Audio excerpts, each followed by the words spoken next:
صباح الفل والورد عليكم. النهارده ان شاء الله هعمل معاكم الراعي الرسمي للشتاء. هنعمل مع بعض العدس. انا عارفه طبعا ان كلكم شاطرين والعدس سهل جدا، بس اهو بنشجع بعض ونقول افكار لبعض.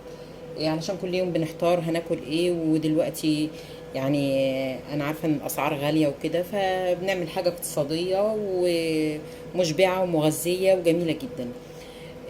وطبعا برضو بنعملها للبنات اللي لسه صغيرين، للي لسه عرايس جداد، لسه في ناس ما بتبقاش عارفة.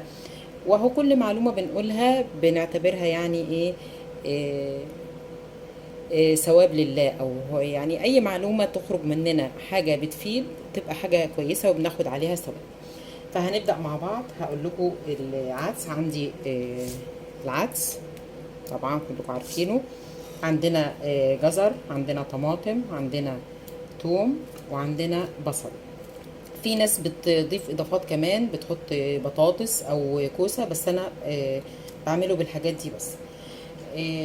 هنضف بقى الخضار واغسل العدس ونيجي نقطعه مع بعض. انا غسلت الخضار اهو نضفته. وطبعا انتوا عارفين فوائد البصل والثوم بيعتبروا زي مضادات حيويه، خصوصا دلوقتي فصل الشتاء والادوار البرد منتشره. وعندنا الجزر طبعا فيتامين الف، والطماطم فيها فيتامين سي، وعندنا العدس فيه بروتين نباتي، كميه بروتين نباتي كويسه جدا. هبتدي بقى اقطع الخضار ده. طبعا الثوم هحطه كامل زي ما هو كده. انا مش شرط ان انا اقطعهم يعني قطع صغيره او شكل اشكال منتظمه، لان احنا بعد ما هيستوي هنضربه طبعا في الخلاط او بالهاند بلندر.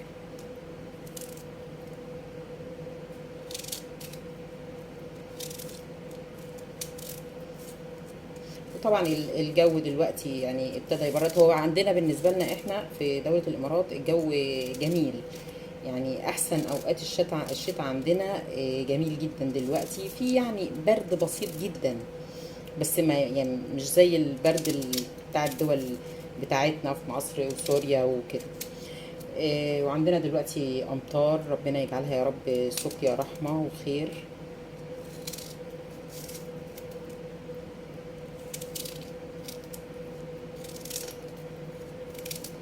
فطبعا العدس من الاكلات اللي بتدفي جدا في الشتاء وجميله جدا والناس بتحبها، وخصوصا شوربه العدس.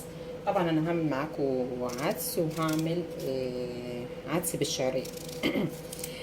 كنا زمان وانا في بيت ماما الله يرحمها كنا بنعمل فتة عدس زي الفتة بالظبط، بتاعتنا المصرية اللي بالخل والثوم. بس بدل ما بنسقيها شوربة بنسقيها بشوربة العدس، كانت بتبقى طعمها جميل برضو جدا. دلوقتي بقى يعني غيرت، عندي في البيت بيحبوا العدس بالشعرية.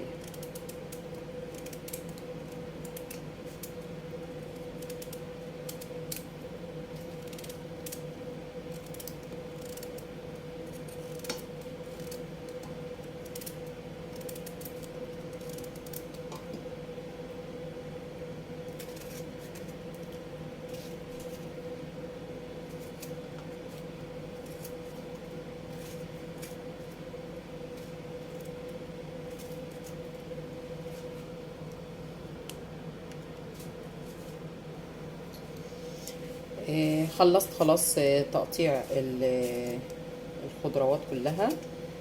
هغطيها بقى بالميه، تتغطى كده بالميه، وهسيبها على على نار متوسطه، يعني ساعه الا ربع او ساعه لحد ما تستوي. وهسيبها تهدى شويه، وهضربها في الخلاط او بالهاند بلندر. نصلي بقى على رسول الله واحنا مع بعض كده، ودايما وانتي بتشتغلي تذكري الله وتستغفري الله علشان ربنا يبارك لك ويحسن ما بين ايديك.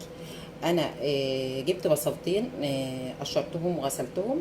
هقطعهم بقى علشان وهديهم لون ذهبي كده في شوية زيت علشان نزين العدس اللي بشعرية.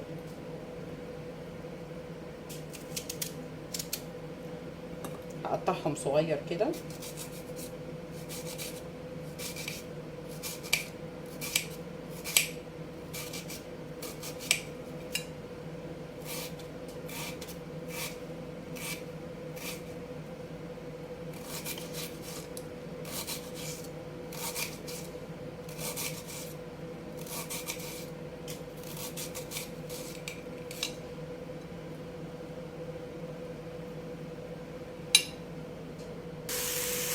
هحط على البصل بقى شوية زيت وهديه لون ذهبي، يدوبك لون ذهبي.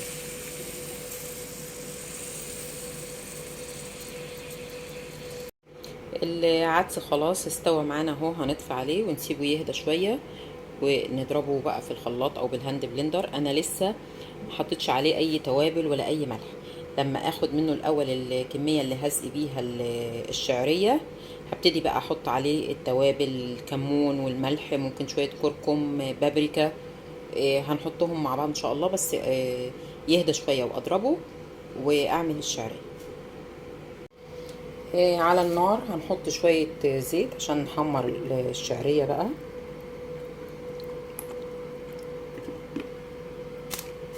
لما يسخن، هو سخن لان الحلة كانت سخنة، هحط الشعرية هقلبها لما تاخد لون ذهبي.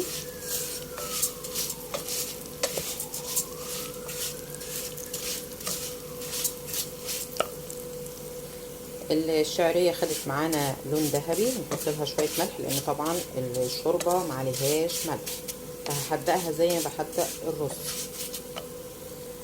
هحط بقى شوية مية سخنين علشان الشعرية تستوي فيهم شوية،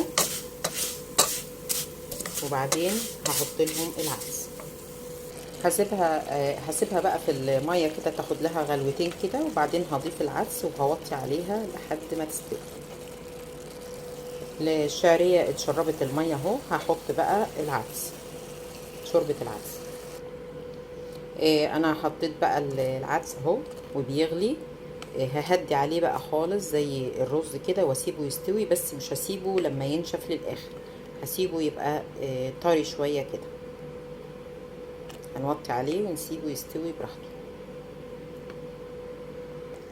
هنا بقى شوربة العدس بتاعتنا، هنبتدي نحط عليها التوابل بتاعتنا. هنحط الملح طبعا هنشوف قدها، هنحط كمون، هحط شويه بابريكا صغيره. لو عايزه كركم حطي، بس الكركم بيديها لون اصفر، او فانا عايزاها لونها يبقى محمر كده. هو الكركم ليه فوائد كتيره جدا، ممكن نحط حاجه بسيطه كده او زي ما انتوا حابين حسب ما تستصغوه.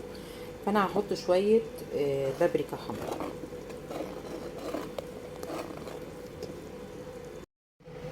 العدس خلص معانا اهو، العدس بشعريه وزي النبي البصل المتحمر، ودي شوربه العدس.